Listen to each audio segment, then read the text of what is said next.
பிச்சைக்காரன் வந்தால் இல்லை போ அப்படின்னு சொல்கிறது, விபூதி பூசுறது இல்லை, குங்குமம் வைக்கிறது இல்லை, வீட்டில் தூபங்கள் போடுறதில்ல, மலர் கொண்டு இறைவனை அர்ச்சிப்பதில்லை, நல்ல வார்த்தைகள் சொல்வதில்லை, கோயில் குளத்துக்கு போகிறதில்லை.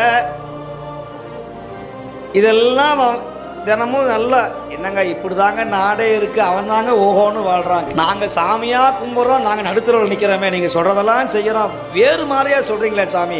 கடவுளே இல்லைன்னு சொல்கிறவன் தான் இன்றைக்கி பெரிய கோடீஸ்வரனாக இருக்கிறானே.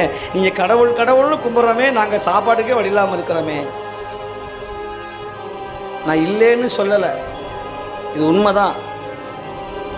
ஆனால் அந்த கால நிர்ணயம்னு ஒன்று இருக்குது, கால நீதி தத்துவம்னு ஒன்று இருக்குது.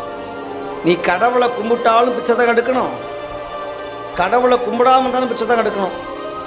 கடவுளை கும்பிட்டாலும் நீ பணக்காரனாக, கும்பிட வந்தாலும் பணக்காரனாக. அவரவர் வினைவழி அவரவர் அனுபவம், அவரவர் வினைவழி அவரவர் வந்தனர், எவரவருக்கு உதவினர் எவரவருக்கு உதவினர். கடவுளை ஆட விடுவார் முன்னாடி. அப்பா ஓஹோன்னு இருப்பான், பையன் நல்லா இருப்பான், பேரனுக்கு கிட்னி ஃபெயிலியர் ஆகிடும். தாத்தா இருக்கும்போதே கண்ணில் ரத்த கண்ணீர் விடுவான், ஐயோ நான் பண்ண பாவத்தையெல்லாம் என் பேரை அனுபவிக்கிறானேம்பா. அங்கே வைப்பான் செக்க. சனி பகவான் என்ன பண்ணுவார், உன்னை விட்டுருவார், உன் பையனை விட்டுருவார், உன் பேரனை பிடிப்பார்.